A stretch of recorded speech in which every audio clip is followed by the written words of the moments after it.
वसुदेवसुतं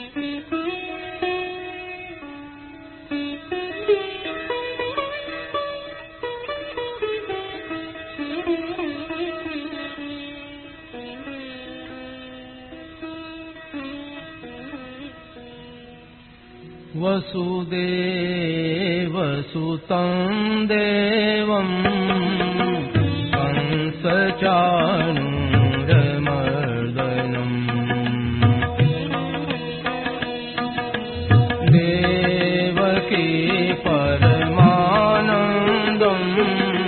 कृष्णं वन्दे जगद्गुरुम्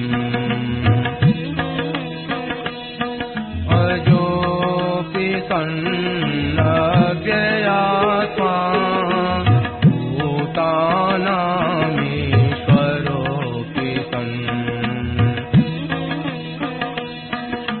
प्रकृतिं स्वामधिष्ठाय सम्भवाम्यात्ममायया यदा यदा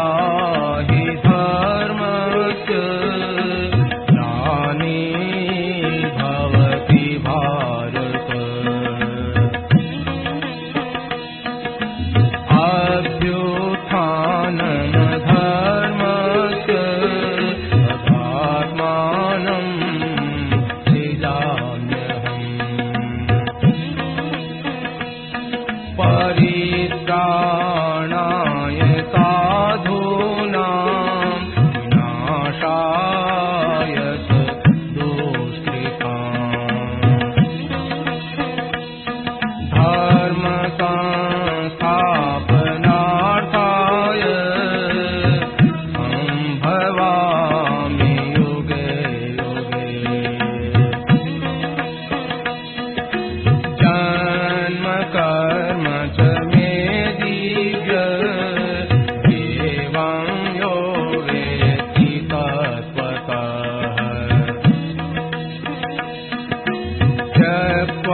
देहं पुनर्जन्म नयति मामेति सोऽर्जुन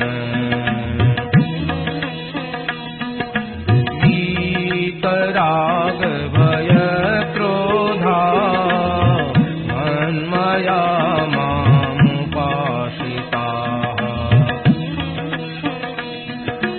बहवो ज्ञान तपसा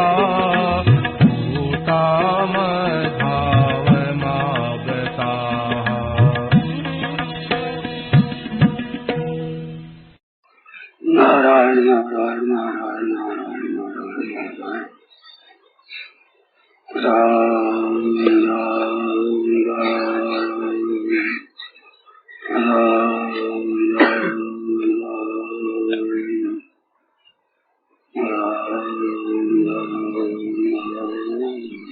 के अनुसार मन बुद्धि को लेकर के कई देर स्थित होने की जहाँ बात आती है महाराज जी, उसी मन बुद्धि से हम स्वरूप में स्थित होना चाहते हैं और उसी मन बुद्धि में संसार के संस्कार आदि पड़े हैं। ऐसी स्थिति में वो बुद्धि उसमें तो स्थिति कम करती है और इधर संसार की तरफ ज्यादा दौड़ती है। हमारे पास कोई दूसरा उपाय है नहीं मन बुद्धि के अलावा। ऐसे हम कैसे वहाँ पर स्थित हो, कैसे हम मन बुद्धि से अलग हो? इसका देखो, ये ज्ञान मार्ग की बात है। ऐसा जहाँ हो जाए, आफत आ जाए कि भाई बड़ी झंझट हो गई, क्या करें, कैसे करें, मन बुद्धि को परमात्मा में लगाते हैं तो संसार में जाते हैं। संसार का ही आदमी, संसार का ही महत्व है। मुख्य बात महत्व संसार का जैसा हुआ है। विचार के द्वारा ये नित्य नहीं रहेगा, ये अगर दृढ़ हो जाए, संसार का महत्व हट जाए तो बहुत सुगम काम होता है। खास कठिनता है उत्पत्ति विनाशशील का जो महत्व बैठ गया अंतःकरण में, इसको बहुत ज्यादा आदर दे दिया, ये बाधा हुई है। तो अब ये बाधा अगर विचार द्वारा निकास हो, विचार को आदमी का हो तो ज्ञान योग हो जाएगा। और इसको पिंड छोड़ा भगवान के शरण हो जाओ, उसी को ये उसको पुकारो तो हो जाए। और एक ये बात है कि महत्व वस्तु और व्यक्तियां, उसमें व्यक्तियों का महत्व ज्यादा है वस्तुओं के बिना, क्योंकि व्यक्ति के बिना वस्तु निरर्थक है। ये बात समझ आती है ना। तो वस्तु जितने अपने पास है वो व्यक्तियों के लिए करो, अपने लिए ना करो, ये कर्मयोग हो जाएगा। ये तीनों में जो सुगम दिखे आप शुरू कर दो। वस्तुओं को, व्यक्तियों की, दूसरों की सेवा में, सब कुछ सेवा में लगा दो। सेवा में यहाँ तक कि समाधि भी सेवा में लगा दो, वस्तुओं सेवा में लगा दो, अपने शरीर को सेवा में लगा दो, मन बुद्धि का विचार भी सेवा में लगा दो। कामना केवल दूसरों को सुख पहुंचाना, अपने बिल्कुल अचाह होना है। कोई सी भी चाह जड़ के रखोगे तो बंधन होगा, दुख होगा, इसमें संदेह नहीं है। ये बात खास जचनी चाहिए।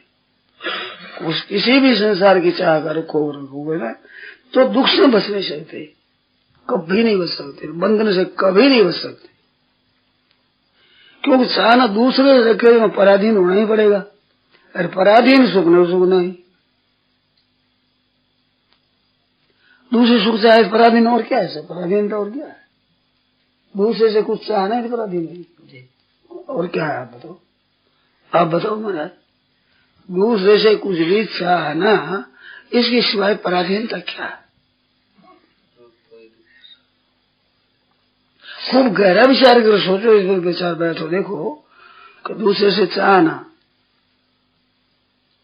दूसरे कुछ चाहना, ये पराधीनता है। पराधीन सुख नहीं, दुख रहेगा ही। चाह कुछ मत रखो तो मिल जाए। अब जो विवेक की बात आ जाते हैं आपके विषय पर, बुद्धि संसार में जाती है तो आप जाने दो। आपकी एक ही बात कहने की, बुद्धि आपकी है, आप बुद्धि के हैं। अब बताओ, आप स्वयं अपने विचार से सुन करके नहीं, है तो बुद्धि हमारी, आपकी बुद्धि है ना, तो आपकी बुद्धि है, ये संसार में जाती है तो बुद्धि में अपनापन आप मत रखो, बुद्धि को महत्व मत दो। बुद्धि तो हमारी वृत्ति है, हम सारे जिधर लगा ले, नहीं लगा सके तो विमुख हो जाओ, कुछ भी समझ जाओ। मैं बुद्धि का दृष्टा हूँ, बिल्कुल इनसे अलग हूँ। बुद्धि को जानने वाला जो करता है स्वयं बुद्धिकरण है क्या? तो परमात्म तत्व है, वो मूल में कर्ण निरपेक्ष है।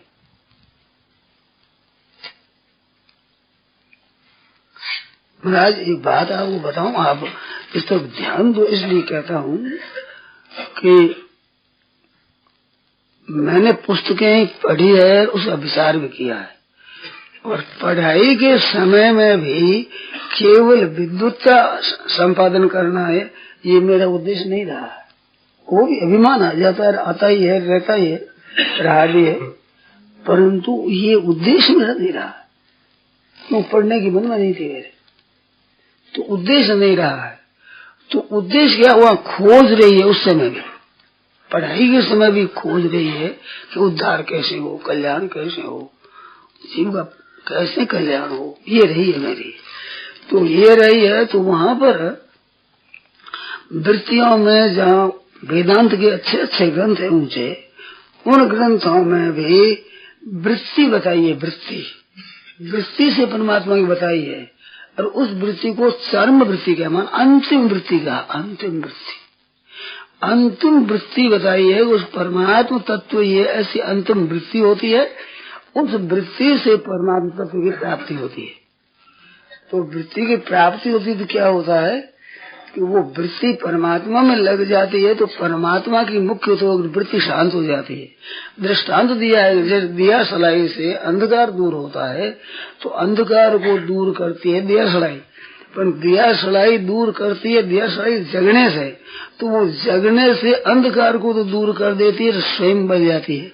ऐसे एक ब्रह्म है, ये वृत्ति, ब्रह्म तो रह जाता है, वृत्ति बढ़ जाती है, वृत्ति नष्ट हो जाती है।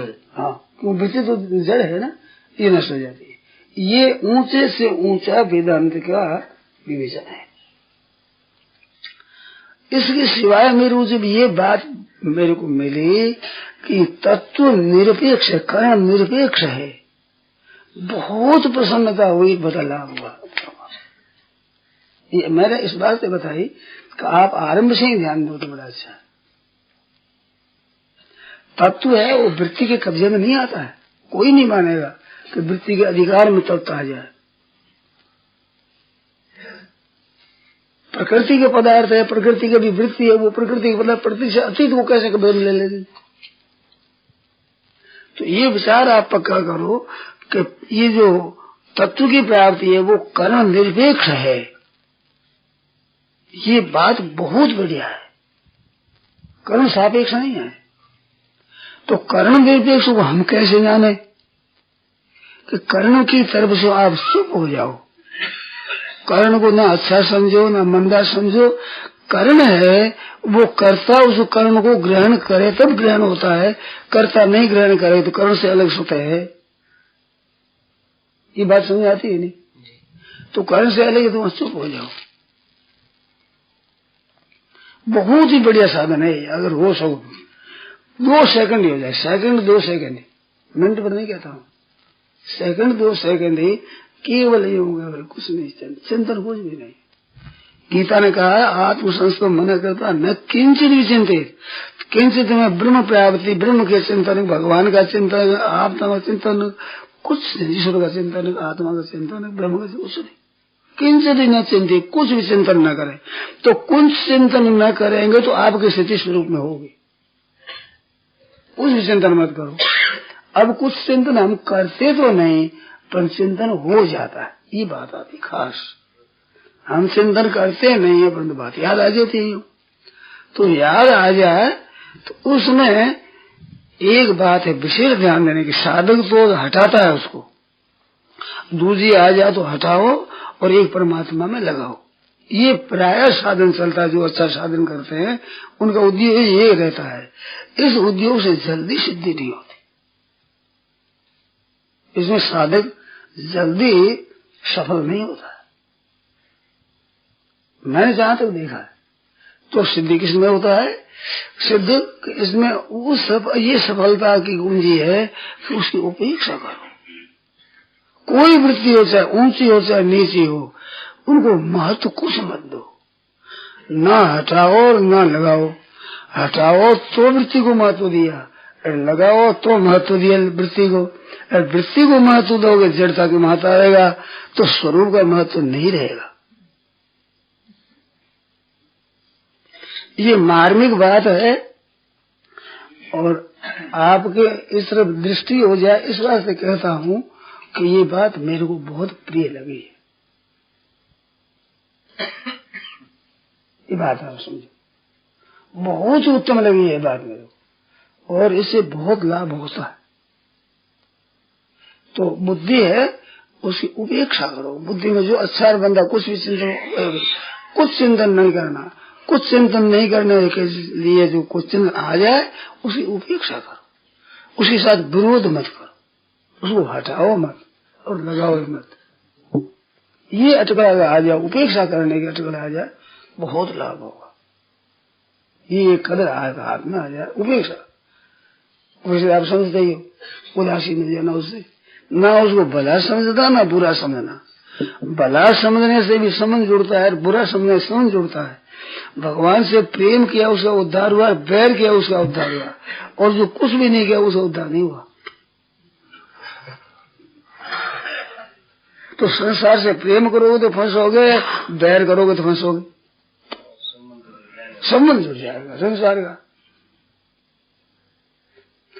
तो संसार का संबंध तोड़ना ये ज्ञान युग का खास है। विवेक क्या करता है कि विवेक सत असत का 2 निर्णय करता है। तो असत की उपेक्षा करो। जो वृत्तियां पैदा होती है नष्ट होती असत है, चाहे कोई सी वृत्ति हो। उत्पत्ति और विनाश जिसका होता है, आरंभ और अंत होता है, वो असत है, सत नहीं है। तो उस असत है वो आप से आप मिटता है। तो उसको मिटाने का उद्योग करना बिल्कुल निरर्थक उद्योग है कि मिटेगी आप से। जो उत्पन्न हुई है उसको मिटा देगा। उत्पन्न हुई है इसके बाद खास मिटना ही है।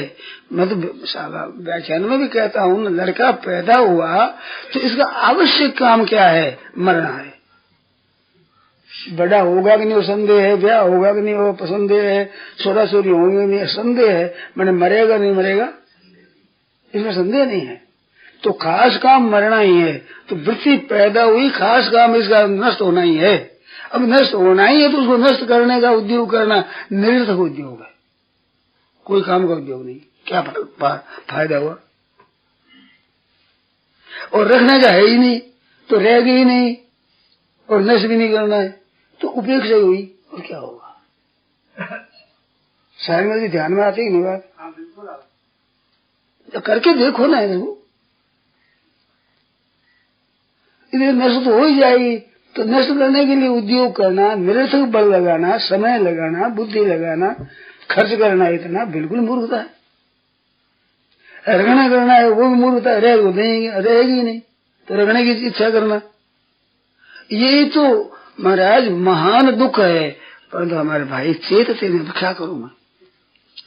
ना तो रखने की इच्छा करनी, ना मिटाने की इच्छा करनी, कर्तव्य का पालन करना, जैसे सबको सुख हो, सबको आराम, ये करना है। बना रहे ये इच्छा भी नहीं रखनी, मिट जाए ये इच्छा भी नहीं रखनी, क्योंकि बना तो रहेगा नहीं, और मिटाएगा मिटेगा नहीं, और मिटाने के बाद मिट जाएगा आपसे अभी, और रह सकते ही नहीं। तो अपने तरफ हो जाओ, सीधी सादी बात है। देखो देर पे वही तमाशा, बहुत काम की चीज है। तो उस बुद्धि से आप तटस्थ हो जाओ, हमें मतलब नहीं है, अब हुआ नहीं जाता ऐसा मत मानो। अभी ऐसा ही दिखता है कि इससे अलग हो नहीं सकते हम, ये है नहीं, आप अलग हो। इसमें युक्ति बताई कि बुद्धि की आप होगा, आपकी बुद्धि है, ये मामूली बात नहीं है, अपने लिए बहुत ही काम की चीज है। बुद्धि का हम नहीं, हमारी बुद्धि है, हमारी बुद्धि है तो हम काम में नहीं लेना लें। हम बुद्धि हो तो मुश्किल हो जाती। कारण निरपेक्ष वाली बात हो जाएगी। बात बताऊं क्या, मेरे को जो मिली है पढ़ने को, जब मिली है कारण निरपेक्ष, बहुत बल मिला, इससे बहुत लाभ हुआ। तो स्वरूपाकार वृत्ति बनाए बिना भी हम स्वरूप में स्थित हो सकते हैं? बिल्कुल बिल्कुल बिल्कुल ये हो सकते हैं, हुई सकोगे, और वृत्ति लगाने से देरी लगेगी, स्वरूप में स्थिति होने में देरी लगेगी। और वृत्ति की उपेक्षा करो तो बहुत जल्दी स्वरूप में स्थिति तो स्वतः है आपकी, हो क्या जाओगे।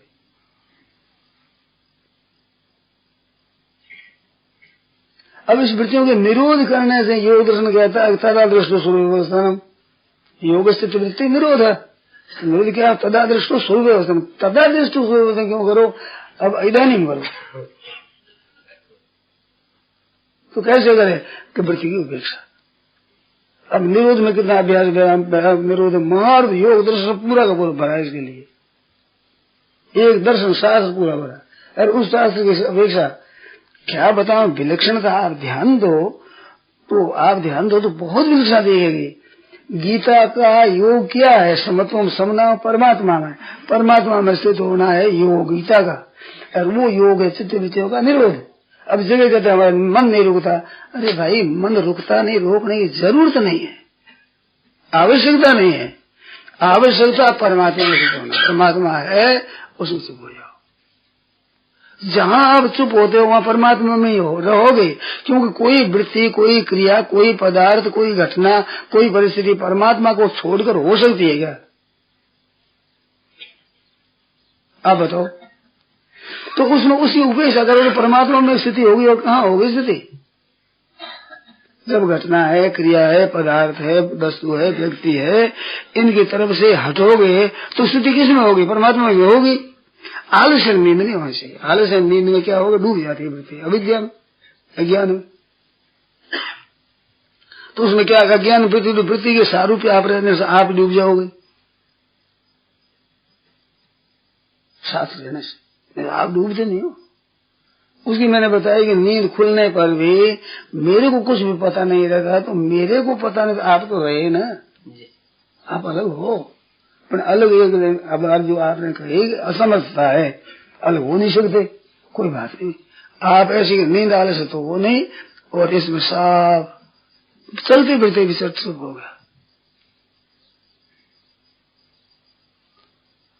कुछ भी चिंता नहीं है।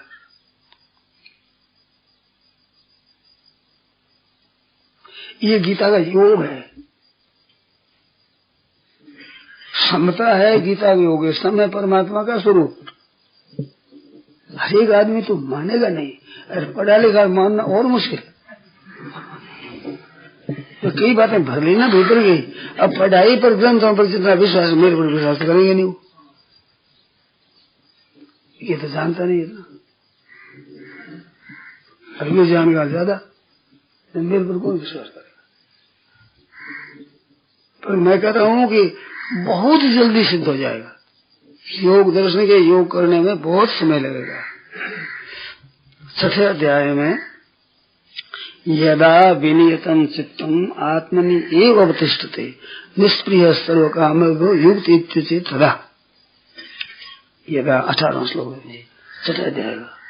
तो ये श्लोक देखा। और प्रजाति यदा कामान सर्वान पार्थ मनोगतान आत्मनेव आत्मना तुष्ट स्थित प्रज्ञ तदोच्यते।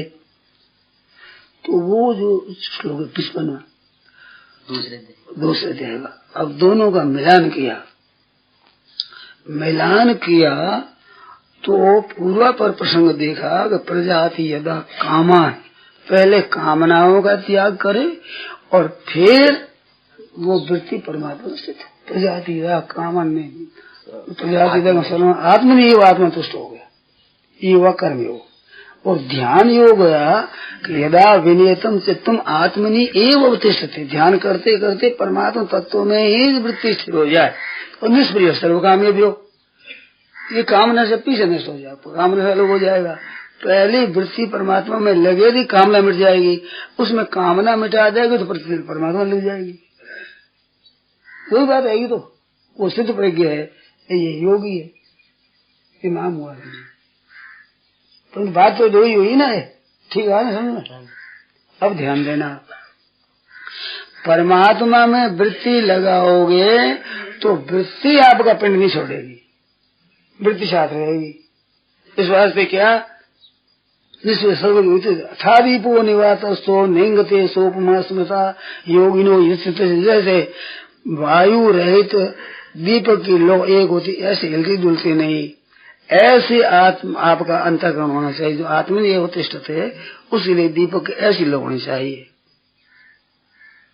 ये योग चित्त जिसने प्रश्न में कल ऐसे योगी के चित्त की उपमा है। अब ये उपमा होगी सोपमा स्मृता। अब क्या है? यत्रो परमते चित्तम। अब चित्त उपराम हो गया। ऐसा होने से संसार में चित्त उपराम हो गया। ये तो उपरमते चित्तम निरुद्धम योग सेवया। योग सेवया निरुद्ध है, ये आखिरी भूमि है योग की। योग स्थित वृत्ति निरोध, क्षिप्त विक्षिप्त मूढ़ एकाग्र और निरुद्ध, ये 5 भूमिका है चित्त की। तो आखिरी भूमिका निरुद्ध। यत्र उपरमते चित्तम निरुद्धम योग सेवया। योग का सेवन करने से, योग का अभ्यास करने से जहाँ चित्त निरुद्ध हो गया, सर्वथा हो गया, किंचित मारे विचिंतन हो, निरुद्धम योग सेवा तत्र सैव आत्मना आत्मानं पश्यन् आत्मनि तुष्यति। अब तुष्यते हुआ। और प्रजाति दा कामान तो आत्मनि अवधि सिद्ध। प्रजाति दा कामान सर्वान प्रथो मनोगतान आत्मनि एव आत्मा तुष्ट। तो कर्म योग से इतनी जल्दी प्राप्ति होती है ध्यान योग की अपेक्षा। मैंने कर्म योग का तिरस्कार कर रखा है, ध्यान योग को बड़ा महत्व दे रखा है। ध्यान तो लगता नहीं, निष्काम कर्म करते नहीं। अब क्या करें? निष्काम कोई कामना नहीं, कोई इच्छा नहीं किसी से, तो पराधीनता पट ही छूट दी है, छोड़ी बिल्कुल। अपने किसी से कोई इच्छा नहीं है। अब 2 बात हुई, आपके एकांत बैठना हुआ और क्रिया करना हुआ। करना तब तो दूसरों की सेवा करना, औरों को सुख देना, आराम देना, मान देना, आदर देना, सुख पहुंचाना, दूसरों को देना। और नहीं तो कुछ नहीं करना। तो कुछ नहीं करो तो ठीक है, दूसरों ठीक, दोनों में साधन होगा आपका।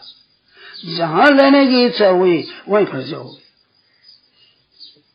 लेने की इच्छा, देने की इच्छा, क्यों देने की देना? सेवा करनी है आपने। तो बहुत ही सरल साधन है, निहाल कर दे बहुत जल्दी। तो आपसे आप स्थिति में होगी। इस वास्ते बुद्धि की, मन की उपेक्षा, उदासीन हो जाओ। अभी लाभ न दी गया तो लाभ मत देखो कि तो कुछ नहीं हुआ। नहीं महाराज, 4 दिन से जो विवेचन चलता है, हाँ। उससे पिछली कुछ बहुत सी बातें हैं जो हमारे स्पष्ट थी, हाँ। स्पष्ट होती है साहब। स्पष्ट नहीं, साफ हो जाए, निहाल हो जाओ अभी, ये जो बताता हूँ। है जी, महाराज कहते हैं 3 दिन 4 दिन, चौथा दिन आज है, इन दिनों मेरे बहुत स्पष्ट हुआ है, मन में बहुत सुलझन हुई है बुद्धि में। मैं कहूँ ये साफ मिट जाए, एकदम ही ठीक तरह से हो जाए कि इसकी उपेक्षा करो, और अभी कुछ मत देखो भी क्या हुआ तो नहीं, अरे 5, 7, 10 दिन कर लिया, अरे फिर देखो कुछ नहीं हुआ, इतना आप कहते सुलझन हुआ, ये बहुत विशेष लाभ की बात है कि आपको पता लगा। नहीं, पता ही नहीं लगता, कुछ नहीं हुआ तो भी मैं कुछ पता नहीं होता, आप सेवन करो, दवाई है, गुण करेगी। अभी कुछ लाभ नहीं दिया तो होगा।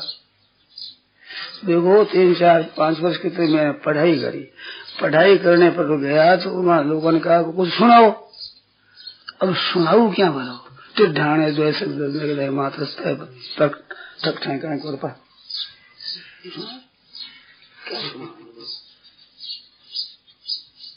होती दशक को पद्धति तो पढ़ाई तो ये करिए, पढ़े में सुनाऊंगी, लोग इतना भी पढ़े थे व्याख्यान नहीं तो सुनाओ नहीं, तो सुनाने के लायक नहीं हुए तो लोग कहते पढ़ा कुछ नहीं। इसी तरह से आप मत समझना कि अभी तक तो कोई हुआ ही नहीं, कुछ नहीं हुआ है, बहुत हुआ है, हो रहा है, मेरे कहने से मान लो।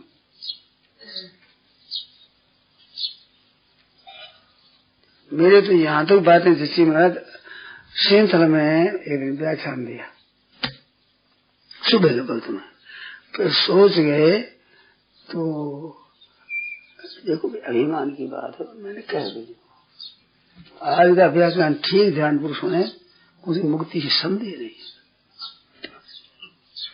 अभी भी कहता है नबी, ये बात कोई मामूली है। इस तरह से आप देखो, ये जो बात है ख्याल में कि बुद्धि कारण है और मैं करता हूँ, बुद्धि मेरी है, मैं बुद्धि का नहीं हूँ, ये संबंध विच्छेद में बहुत काम किए। आपका जो प्रश्न था कि बंदी संबंध विच्छेद बुद्धि में संसार चिंतन होता है, आप बुद्धि हो ही नहीं, अब चिंतन में क्या कुत्ते को चिंतन होता है, आपको क्या चिंता है? जैसे कुत्ते के मन के साथ संबंध है उतना इस बुद्धि के साथ संबंध है, और क्या संबंध है बताओ? नित्य सर्वगत स्थान, आपका स्वरूप नित्य है, सर्वगत है, तो कुत्ते में भी आपका आत्मा है, यूं माम बसे सर्वस्व समात्मा सर्वभूत निचात्म। तो जितना कुत्ते के बुद्धि और मन के साथ संबंध है उतना इस मन बुद्धि का संबंध है, इस बुद्धि का जितना है उतने कुत्ते का है। तो कुत्ते की चिंता क्यों नहीं करता, उसे मन लगा नहीं, उसी चिंता क्यों नहीं करते? उसकी मन बुद्धि दिखती नहीं, दिखते नहीं, मेरी नहीं मानी उसको, दिखे चाहे ना दिखे, दिखने में क्या होता, दिखने में मैं दिखता हूँ नहीं आपको, तो मेरी चिंता नहीं करते, दिखना थोड़ा ही है, मेरी मानते हो तो मेरी मानना ही गलती है। निर्ममो निरंकार कहा था ना, हम बैठ जाते हैं संसार में और संसार को लेते हैं हमारे में, ये है ग्रंथि खास, तो अपने में संसार निकाल दिया, अपने को संसार से उठ गए, शरीर मैं नहीं हूँ, शरीर मेरा नहीं है, अलग है, आप स्वतः है, तो शरीर तो बड़ा है, छूट जाएगा, यहाँ तो बना है माँ के पेट में, और एक दिन सूर्य पड़ा रहेगा, छूट जाएगा। तो हमारा हो तो हम साथ में रहते, चाहे तो हमारे साथ शरीर जाता अथवा शरीर के साथ हम रहते, ना तो हमारे साथ शरीर जाता ना हम शरीर के साथ रहते, तो शरीर से अलग है कि नहीं? हम मकान में बैठे तो मकान से अलग चले जाते हैं, तो मकान से अलग हो जाते हैं, तो मकान से अलग पहले से है, पहले अलग नहीं, ऐसे मकान से कैसे अलग हो जाओगे? कल बताया था सूर्य से प्रकाश अलग ले लो, आतप अलग ले लो, और सूर्य अलग हो कर दो, अग्नि से उष्णता ले लो, प्रकाश ले लो, और अग्नि ऊपर अलग कर दो, अलग होता है, वो अलग होता है पहले से, तभी अलग होता है। तो शरीर से अलग होता है तो सबसे पहले ही शरीर से अलग हैं आप शरीर तो मानते हैं मोहब्बत में, आप अलग हैं शरीर से, तो शरीर में आप नहीं और आप में शरीर नहीं है। जड़ में अपने को बैठा लिया अनंता होगी, जड़ को अपने में बैठा लिया तो ममता होगी, और अपने उस जड़ में बैठा दे अंधा होगी क्या? इतनी बात है। और मौत होगी। जड़ पे अपना वो बैठा है तो अंधा होगी और जड़ को अपना बैठा ममता होगी। निर्मम निरहंकार से शांति मरी गई थी। शांति स्वतः ही सिद्ध है। वहां मन लगाना है, योग लगाना, क्यों माथा पची कर रही? इतनी बात है सीधी। बहुत विचित्र योग गीता है। तुम समझता है, समा स्वरूप है।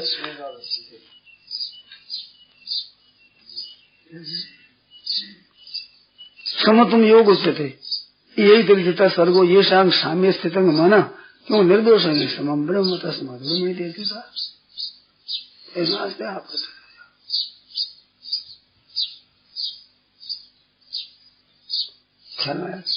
करके देखो। फिर कल पूछो नारायण नारायण नारायण नारायण, तत्काल निहाल हो जाए। तत्काल ही काम नहीं है। केवल घर की कितनी चाहिए, अपनी खुद की कितनी कि मेरे को परमात्मा प्राप्ति हो, मेरा कल्याण। घर के इतना ही खर्चा है और कुछ खर्चा नहीं।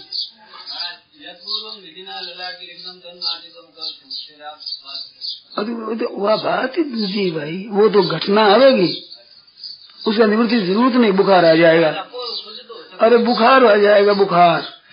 धन आ जाएगा, धन चला जाएगा, बेटा पैदा हो जाएगा, बेटा मर जाएगा, इसको कौन नहीं करे? इसे क्या मतलब अपने को? ये है। मैं उदासीन नहीं हो तो रोग है, और क्या करोगे? करो, आप बताओ, आप बताओ सर, इसको उपाय क्या करो? ना ये है ही नहीं। कर्म आपका किया, कर्म का आरंभ और अंत होता है नहीं होता है? निरंतर कर्म होता है उसके साथ? आपसे निरंतर कर्म होता है क्या? है? क्या नहीं करते? क्या नहीं करते? मैं कहूँ जल्दी न सही, देरी सही। मैं कर्म कोई करो, उसका आदि और अंत होता है नहीं होता है? अच्छा, उसका फल भी आदि और अंत होता है नहीं होता है? अरे आपका भी आदि अंत होता है क्या? है? तो फिर आप तो अलग हो ही नहीं कि मैं, हमारा भी आदि अंत होता ही है। आपका आदि अंत होता है? अरे मनुष्य जन्म को तो शरीर का आदि अंत होता है। आपका आदि अंत पापों ही कट जाए ना पाप भोगना पड़े, दुख भोगना पड़े, नरक में जाना पड़े, तो जाना ही नहीं पड़े, पाप ही कट जाए, आपका नाश हो जाए, सगले आफत मिट जाए। आई तो आप बताएगा, नष्ट नहीं होता स्वयं। शरीर को रहता नहीं, आप नष्ट होता नहीं, यही तो आप बताएगा। और आप क्या है? आप नष्ट हो जाए फिर खत्म होगा, भाई चिंता की बात ही नहीं, अभी नष्ट हो जाए।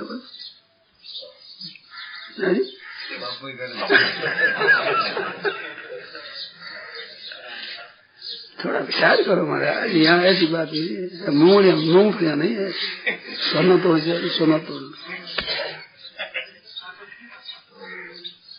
खूब गहरा उत्तर को सुन। यद पूर्वम विधिनाथ ललाटे लिखितम तन मार्जितों का मार्जन की जरूरत नहीं है। आपका ललाट अलग लिखा, अलग आप अलग हो, वो भोगे। मैं दोनों से अलग कहता हूँ,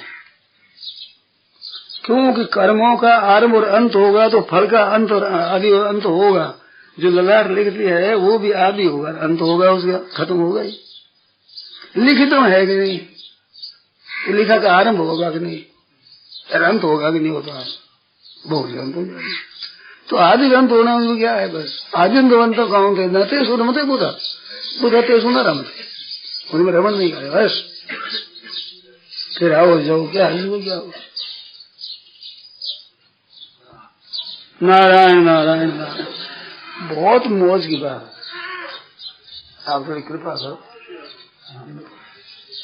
श्रीमान नारायण नारायण